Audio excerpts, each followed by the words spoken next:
Assalamualaikum warahmatullahi wabarakatuh. Kali ini Anak Lang akan membahas tentang sawi.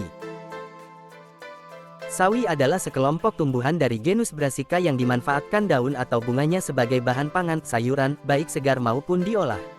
Sawi mencakup beberapa spesies Brassica yang kadang-kadang mirip satu sama lain.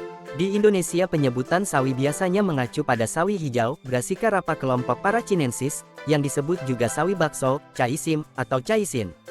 Selain itu, terdapat pula sawi putih Brassica rapa kelompok Pekinensis, disebut juga petsai, yang biasa dibuat sup atau diolah menjadi asinan. Jenis lain yang kadang-kadang disebut sebagai sawi hijau adalah sesawi sayur untuk membedakannya dengan caisim. Kailan Brassica oleracea kelompok Alboglabra adalah sejenis sayuran daun lain yang agak berbeda, karena daunnya lebih tebal dan lebih cocok menjadi bahan campuran mie goreng. Sawi sendok pakcoy atau bok choy merupakan jenis sayuran daun kerabat sawi yang mulai dikenal pula dalam dunia boga Indonesia. Jenis sawi sendok ini lebih cocok untuk ditumis. Sawi, atau dikenal juga sebagai Brassica juncea, adalah sayuran hijau yang sering digunakan dalam berbagai masakan Asia. Selain rasanya yang lezat, sawi juga memiliki berbagai manfaat kesehatan yang signifikan. Meningkatkan sistem kekebalan tubuh, kandungan vitamin C yang tinggi dalam sawi berperan sebagai antioksidan yang dapat meningkatkan sistem kekebalan tubuh dan melindungi sel-sel dari kerusakan akibat radikal bebas. Menjaga kesehatan jantung, sawi kaya akan serat dan antioksidan yang dapat membantu menurunkan kadar kolesterol jahat LDL sehingga mengurangi risiko penyakit jantung. Menjaga kesehatan mata, vitamin A dalam sawi berperan penting dalam menjaga kesehatan mata dan mencegah penurunan fungsi penglihatan.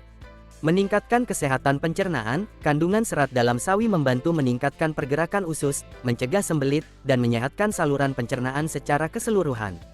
Mencegah anemia, sawi mengandung zat besi yang penting untuk produksi hemoglobin, sehingga dapat membantu mencegah anemia dan mengurangi gejala kelelahan. Menjaga kesehatan tulang, kandungan kalsium dan vitamin K dalam sawi berperan dalam pembentukan dan pemeliharaan tulang yang kuat, serta mencegah osteoporosis. Membantu proses detoksifikasi, antioksidan dalam sawi dapat mendukung proses detoksifikasi tubuh dengan mengeliminasi racun dan menjaga kesehatan hati. Mengurangi risiko penyakit kronis, kandungan fitokimia dalam sawi, seperti glukosinolat dan fenol, memiliki sifat anti kanker dan dapat melindungi tubuh dari berbagai penyakit kronis. Menurunkan tekanan darah, sawi mengandung kalium yang dapat membantu mengatur tekanan darah dan menjaga kesehatan kardiovaskular. Membantu penurunan berat badan, rendah kalori namun kaya serat, sawi dapat memberikan rasa kenyang lebih lama, sehingga membantu dalam program penurunan berat badan. Dengan berbagai manfaat tersebut, memasukkan sawi ke dalam diet harian dapat memberikan kontribusi positif bagi kesehatan secara keseluruhan.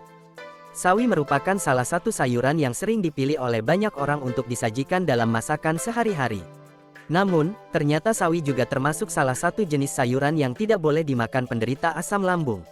Selain itu, sawi hijau mengandung oksalat, yang dapat meningkatkan risiko batu ginjal pada beberapa orang jika dikonsumsi dalam jumlah banyak. Masa panen sawi tergantung pada varietas, kondisi pertumbuhan, dan jenis sawinya. Sawi putih. Masa panen sawi putih sekitar 30-60 hari setelah tanam. Sawi hijau. Masa panen sawi hijau sekitar 30-40 hari setelah tanam. Sawi pahit. Masa panen sawi pahit sekitar 27-46 hari setelah tanam. Sawi caisim. Masa panen sawi caisim sekitar 40-60 hari setelah semai. Ciri-ciri sawi yang siap dipanen, daunnya lebar, ruas pada batang herbanya mengeras. Untuk mendapatkan hasil panen yang maksimal, bisa memastikan kondisi lingkungan penanaman cukup optimal, menanam sawi di dataran rendah maupun dataran tinggi, menjaga jarak tanam yang cukup, menyiram tanaman secara berkala, memupuk tanaman secara berkala. Untuk panen berkali-kali, bisa memetik daun sawi bagian luar secukupnya. Dengan cara ini, tanaman akan terus tumbuh dan menghasilkan tunas baru yang siap dipanen di kemudian hari. Hama yang sering menyerang tanaman sawi adalah ulat, kumbang, belalang, dan siput. Serangan hama dapat merusak daun dan batang, sehingga mengganggu pertumbuhan dan produksi tanaman. Hama yang menyerang tanaman sawi. Ulat tritip atau ngengat punggung berlian. Plutella celostella L. Ulat crop kubis, Crocidolomia binotalis zeller. Kumbang daun atau kumbang anjing, Philotretasep. Ulat gerayak, Spodoptera litura. Belalang, Oxyas pp. Uret, Lepidiota stigma. Siput, kutu loncat. Leaf miner. Gejala serangan hama. Daun sawi rusak atau habis termakan. Daun sawi memiliki bercak kuning kecoklatan. Bercak-bercak berwarna coklat muda atau tua bergaris konsentris pada daun. Terdapat rumbai-rumbai cendawan yang berwarna putih dan lama-kelamaan menjadi hitam. Cara mengatasi hama: menggunakan pestisida bawang putih, menggunakan obat hama daun sawi, menggunakan obat-obatan seperti BIOWASIL pestisida dan pupuk pelebat sawi.